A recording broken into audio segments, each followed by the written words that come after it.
নমস্কার, নিউজ 18 বাংলায় আমি অয়ন। প্রথমেই চলে যাব সুপ্রিম কোর্টে। আজকে যে শুনানি ছিল, যে শুনানির দিকে তাকিয়েছিলেন এ রাজ্যের বহু মানুষ এবং তার সঙ্গে সঙ্গে গোটা দেশের মানুষ তাকিয়েছিলেন, কারণ শতপ্রণোদিত মামলা সুপ্রিম কোর্টের এই খুন ধর্ষণ আরজিকরের। এবং আজকে সেখানে কর্মবিরতির প্রসঙ্গটাও উঠল। চিকিৎসকরা কি কর্মবিরতি তুলে নেবেন, জুনিয়র ডাক্তাররা? কারণ কালকে বেশ কয়েকটি দাবি মেনে নিয়েছেন মুখ্যমন্ত্রী মমতা বন্দ্যোপাধ্যায় এবং তার সঙ্গে সঙ্গে গত শুনানিতে একটা নির্দেশ ছিল যে বিকেল 5টার মধ্যে তুলে নিলে পরে রাজ্য যদি অ্যাডভার্স কোনো অ্যাকশন করে তাহলে সুপ্রিম কোর্ট কিছু বলবে না। কিন্তু এবার তাদের কাজে ফেরা উচিত। আন্দোলনকারীদের সব দাবি মেনে নেওয়া হয়েছে এবং নিরাপত্তা সহ যে সমস্ত বিষয়গুলো তুলে ধরা হলো আজকের শুনানিতে, তাদের সুপ্রিম কোর্টের বক্তব্য যে এখন অন্তত জুনিয়র ডাক্তারদের আশ্বস্ত হওয়া উচিত, চিকিৎসকদের আশ্বস্ত হওয়া উচিত, এরকমটাই পর্যবেক্ষণ সুপ্রিম কোর্টের প্রধান বিচারপতির। এমনকি রাজ্যের মেডিকেল কলেজগুলিতে নিরাপত্তা বাড়ানোর কথাও বলা হয়েছে। যে নিরাপত্তাকেও ইস্যু করেছিলেন জুনিয়র ডাক্তাররা, যে নিরাপত্তা সুনিশ্চিত করতে হবে, সেই সুনিশ্চিত করার দিকেও সুপ্রিম কোর্ট আরো এক ধাপ এগিয়ে দিয়েছে এবং রাজ্যকে নির্দেশও দিয়েছে। যাই হোক না কেন, কর্মবিরতি উঠবে কিনা, কবে উঠবে, আর কতদিন চলবে এই কর্মবিরতি, তা নিয়েই এখন প্রশ্ন। জুনিয়র ডাক্তাররা গতকাল মুখ্যমন্ত্রীর সঙ্গে বৈঠক করেন। সেই বৈঠকে বিভিন্ন দাবি ছিল, সেই দাবি দেওয়া মেনে নেওয়া হয় এবং তারপরে আজকে সুপ্রিম শুনানিতে ওঠে এই কর্মবিরতির প্রসঙ্গ। সুপ্রিম কোর্টকে আশ্বস্ত করে কাজে ফিরছেন জুনিয়র ডাক্তাররা। এরকম কি সম্ভাবনা আছে?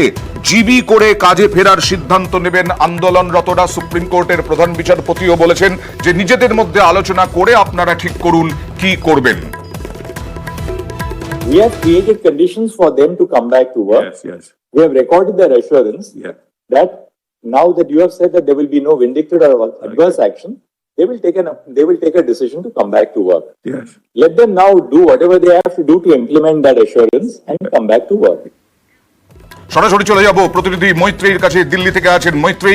এই যে গতকাল রাজ্য এবং জুনিয়র ডাক্তারদের মধ্যে আলোচনা হলো, এই আলোচনা এবং এই বৈঠক এবং জুনিয়র ডাক্তারদের আন্দোলন সবের ওপরে আসলে সুপ্রিম কোর্ট শ্রদ্ধা রেখেই, সম্মান রেখেই এই ওই আগের দিনের যে নির্দেশ ছিল সেই নির্দেশ মডিফাই করলো না কর্মবিরতি তোলা নিয়ে। একেবারেই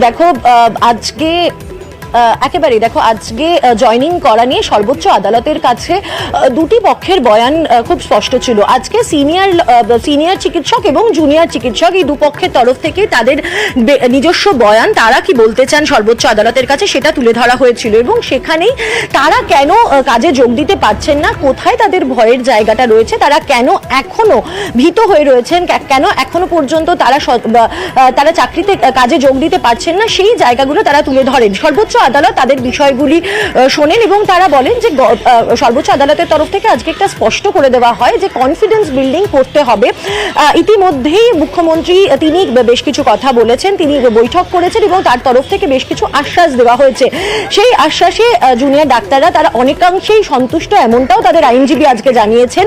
কিন্তু কোনো সময়সীমা তাদেরকে এখনই বেঁধে দেয়নি সর্বোচ্চ আদালত। তারা যেটা জানাচ্ছেন যে আগের যে নির্দেশ ছিল, অর্থাৎ কোনো পিউনিটিভ অ্যাকশন তাদের বিরুদ্ধে নেওয়া যাবে না, অর্থাৎ তারা যদি কাজে যোগ দেন তাহলে তাদের বিরুদ্ধে কোনো ব্যবস্থা নেওয়া যাবে না। এবং রাজ্যের তরফ থেকেও রাজ্যের আইনজীবী কপিল সিবাল সেটা পরিষ্কার করে দেন যে মুখ্যমন্ত্রীও এটা স্পষ্ট করে দিয়েছেন যে তাদের বিরুদ্ধে কোনো রকম কোনো ব্যবস্থা নেওয়া হবে না। কিন্তু সর্বোচ্চ আদালত আজকে কোনো সময়সীমা বেঁধে দেয়নি, যদিও জুনিয়র ডাক্তারদের তরফ থেকে তারা জানিয়েছেন যে তারা একটি জিবি করবেন, যেটা আজ বা কালকের মধ্যে এই জেনারেল বডি মিটিং হবে এবং তারপরেই তারা জানিয়ে দেবেন যে কবে তারা কাজে যোগ দেবেন। যদিও আশা করা যাচ্ছে প্রধান বিচারপতিও জানিয়েছেন যে তারা জিবি করুন এবং তাদের মধ্যে নিজেদের মধ্যে আলোচনা করে তারা সিদ্ধান্ত নিন। জুনিয়র ডাক্তাররা কি বলছেন এই কলকাতায় যারা আন্দোলনরত, দেখুন। জুনিয়র ডাক্তাররা কাজে ফিরবেন কিনা সেটা অবশ্যই আমাদের যে প্যান জেনারেল বডি মিটিং হয় সেটা আমাদের আইনজীবীও তুলে ধরেছেন, দেখবেন সেই জেনারেল বডি মিটিংয়ে ডিসাইড হয়। আজকে জেনারেল বডি মিটিং হবে, সেই জেনারেল বডি মিটিং ডিসাইড করবে। 4 জনের পদত্যাগের কথা মুখ্যমন্ত্রী ঘোষণা করেছেন, সেটা আমরা পজিটিভলি নিচ্ছি। এখন বিভিন্ন মেডিকেল কলেজে যে থ্রেড সিন্ডিকেট চলতো, ফেল করিয়ে দিত, জোর করে তাদের হোস্টেলে থাকতে দিত না, মারধর করতো, এটা ধরনের ঘটনা বহু অভিযোগ আছে। সেই অভিযোগগুলোতে অবশ্যই আমাদের ভয় রয়েছে। দ্বিতীয়ত আরও একটা ভয় যে সিবিআই যে তদন্ত গ্রহণ করেছে, আরজি করে এখনো অবধি আমরা জানি না যে অপরাধীর সংখ্যা 1 নাকি 1-এর বেশি, যদি থেকে থাকে তারাও কিন্তু আরজি করে এখনো ঘুরছে। ফলে আমাদের ভয়ের জায়গা তো অবশ্যই এখানে একটা আছে। আমরা চাই অবিলম্বে সিবিআই এর এই তদন্ত শেষ হোক এবং কলেজে কলেজে সুষ্ঠু গণতান্ত্রিক পরিবেশ ফিরে আসুক। আমরা তো মনে করি যে সুপ্রিম কোর্ট যে এটাকে রেসপেক্ট করেছে, যে আমাদের সিজওয়াকটা অ্যাকচুয়ালি ন্যায়সঙ্গত। So that is very important for us. সম্পূর্ণ আমার ব্যক্তিগত মতামত। ব্যাপারটা হলো কোনো অফিসিয়াল কাজ যদি হয় তাহলে তাতে কি সিসিটিভি ক্যামেরা লাগতে 38 দিন সময় লাগে? নিশ্চয়ই লাগে না। It could have been easily be done within a week. We have been waiting. Every time the hearing is occurring, next আবার 7 থেকে 14 দিন, আবার 7 থেকে 14 দিন। If you go to RGCR and see what has been implemented, then only you will understand that not even 5% of what has been said has been implemented now. আমরা তো implementation দেখবো। আজকে সুপ্রিম কোর্টের প্রধান বিচারপতি তিনিও বলেছেন আপনাদের বড্ড বেশি সময় লাগছে রাজ্যের মেডিকেল কলেজগুলির নিরাপত্তা সুনিশ্চিত করতে, কথা এই পর্যবেক্ষণ।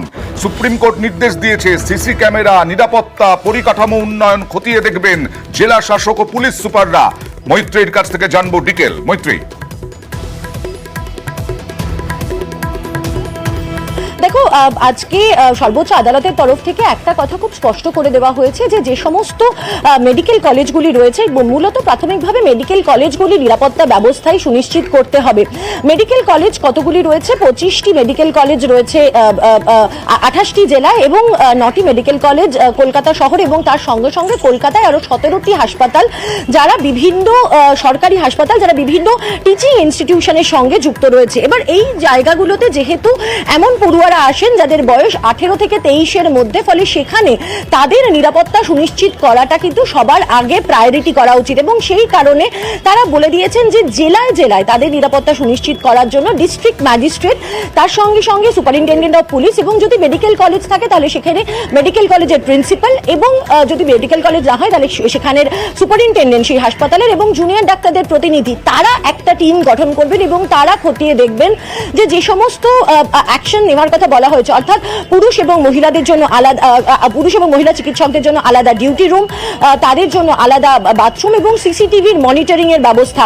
একই সঙ্গে আজকে কিন্তু সর্বোচ্চ আদালতের তরফ থেকে একটি সাজেশনও দেওয়া হয়েছে যে এই যে ডিউটি রুম রয়েছে এই সমস্ত জায়গাগুলিতে যদি বায়োমেট্রিক অ্যাক্সেস করা যায়, অর্থাৎ যেখানে অ্যাক্সেস লিমিটেড করা যাবে এরকম ব্যবস্থা যদি করা যায়, এবং রাজ্যকে সে বিষয় নিয়ে ভাবতে বলেছে এবং কপিল সিব্বল তিনি জানিয়েছেন যে এই বিষয় নিয়ে রাজ্য খতিয়ে দেখবেন যে যদি সেটা করা সম্ভব হয় যাতে বায়োমেট্রিক অ্যাক্সেস করা যায়। কোর্টের আজকের বক্তব্য খুব স্পষ্ট ছিল। আজকে 3 পর্যায়ে যখন কোর্টের বিষয়গুলো নিয়ে আলোচনা করা হয়, এই নিরাপত্তার জায়গাটা থেকে তারা খুব স্পষ্ট করে তারা বলছেন যে কনফিডেন্স বিল্ডিং করতে হবে, নিরাপত্তা সুনিশ্চিত করতে হবে এবং সেটা বেসরকারি নিরাপত্তা রক্ষী দিয়ে কতটা করা সম্ভব সেটা নিয়েও কিন্তু প্রশ্ন তুলেছেন সর্বোচ্চ আদালত এদিন। তারা সুপ্রিম কোর্টের প্রধান বিচারপতি বলেছেন যে রাত্রিবেলা যদি চুক্তিভিত্তিক কর্মীরা, নিরাপত্তা কর্মীরা ঘুরে বেড়ান তাহলে মহিলা চিকিৎসকরা আতঙ্কিত তো হবেনি, আশঙ্কায় তো থাকবেন। এবার চলে যাব সিবিআই এর স্ট্যাটাস রিপোর্টে। সিবিআই আজকেও একটি স্ট্যাটাস রিপোর্ট জমা দিয়েছে, যদিও সেটাতে কি আছে না আছে তথ্য প্রমাণ রয়েছে, সেই তথ্য প্রমাণ যাতে প্রকাশ্যে না আসে সুপ্রিম কোর্টের নির্দেশ রয়েছে। কথা বলবো মৈত্রীর সঙ্গে। মৈত্রী, এর আগের দিন আমরা দেখেছিলাম প্রধান বিচারপতি রিয়াক্ট করেছিলেন স্ট্যাটাস রিপোর্ট থেকে, হ্যাঁ তদন্ত চলছে।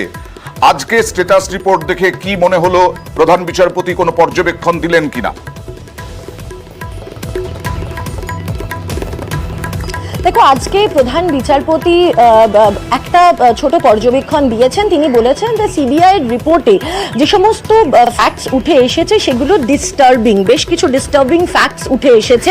যদিও আজকে সর্বোচ্চ আদালতের তরফ থেকে এই যে তদন্ত কোন দিকে এগোচ্ছে সেটা নিয়ে কোনো কিছু ডিসক্লোজ করা হয়নি এবং তারা একই সঙ্গে সমস্ত আইনজীবীদের, সমস্ত পক্ষের যারা আইনজীবীরা রয়েছেন তাদেরকে সর্বোচ্চ আদালতের তরফ থেকে জানানো হয়েছে যে এটা যেন সাধারণ মানুষের কাছে এই বার্তা পৌঁছে দেওয়া হয় যে সিবিআই তদন্ত করছে এবং তারা বিভিন্ন দিকে তাদের তদন্ত এগিয়ে নিয়ে যাচ্ছেন। যে সমস্ত প্রশ্ন গত 4টি শুনানিতে উঠে এসেছে, সেই 4টি শুনানিতে উঠে আসা প্রশ্নের জবাব কিন্তু সিবিআই এর স্ট্যাটাস রিপোর্টে রয়েছে এবং সেখানে বেশ কিছু ফ্যাক্টস উঠে আসছে যেগুলো অত্যন্ত ডিস্টার্বিং এবং একই সঙ্গে তারা যেটা জানাচ্ছেন যে তদন্তের স্বার্থে এই তথ্যগুলো তারা প্রকাশ্যে আনছেন না, কিন্তু তারা সাধারণ মানুষকে নিশ্চিত করতে চেয়েছেন যে তদন্ত এগোচ্ছে হচ্ছে এবং সেখানে সিবিআই নিজেদের মতো যে তদন্ত করছেন তার সঙ্গে সঙ্গে তারা এক্সটার্নাল Okay. এজেন্সিরও সহযোগিতা নিচ্ছেন। একই সঙ্গে আজকে নির্যাতিতার বাবা তার লেখা একটি চিঠি সিবিআইয়ের হাতে তুলে দেওয়া হয় এবং সেই প্রসঙ্গেও সর্বোচ্চ আদালত বলেন যে নির্যাতিতার বাবার তরফ থেকে যে অ্যাপ্রিহেনশন যে প্রশ্নগুলো তোলা হয়েছিল বা তার যে পয়েন্টসগুলো তিনি তুলেছেন তার বেশ কয়েকটি বিষয় কিন্তু সিবিআই ইতিমধ্যেই তাদের স্ট্যাটাস রিপোর্টে উল্লেখ করেছে। কোন কোন বিষয় সিবিআই তাদের স্ট্যাটাস রিপোর্টে উল্লেখ করেছে যার একটা ইঙ্গিত আজকে প্রধান বিচারপতি ডিওয়াই চন্দ্রচূড় দিয়েছেন। তার মধ্যে যেমন ক্রাইম সিনের অল্টার করা থেকে শুরু করে সিসিটিভি ফুটেজ কোথায় গেল এবং তার সঙ্গে সঙ্গে একাধিক ব্যক্তি উপস্থিত ছিলেন কিনা, তদন্ত এফআইআর রুজু করাতে দেরি কেন হলো এই সংক্রান্ত যে একাধিক প্রশ্ন গত কয়েকদিনের শুনানিতে যেগুলি উঠে এসেছে সেই সমস্ত প্রশ্নের উল্লেখ রয়েছে। সেই সমস্ত একেবারে প্রশ্নের রাজ্য জানালো জবাব দেওয়া- যে ফুটেজ দেওয়া হয়েছে, যথেষ্ট ফুটেজ দেওয়া হয়েছে, কিন্তু সিবিআই এর পক্ষ থেকে জানানো হচ্ছে মাত্র 27 মিনিটের ফুটেজ দেওয়া হয়েছে। কিন্তু কপিল সিব্বল বললেন পুরো ফুটেজই দেওয়া হয়েছে। সেক্ষেত্রে কি সমস্যা, আইনজীবী কি বলছেন দেখাবো। 7 to 8 hours of footage is given. Ask your police Yes. team. Has that, Asta, 1 second. Has the DVR been handed over to? Yes, the guy? yes. This is what happened. Mullah, the statement is made that it is not handed over. It is handed over in front of people. Mullah, it is not as doctors. We have a handing over, taking over documents signed by CBI. DVR has only 27 minutes. That the DVR was handed over, but it has only a recording of 27 minutes footage. It was sealed, Mullah. It was sealed. But They have opened it. Maybe so it was sealed, but nobody can claim that, well, CBI has destroyed any. We are not saying that, Mullah. We are not saying that. When has the DVR of the CCTV at the hospital been handed over to the Yes. CBI is what we want to know. Mullah, on 14th of August, Is it your statement that nothing remains with this? yes, all of them handed over.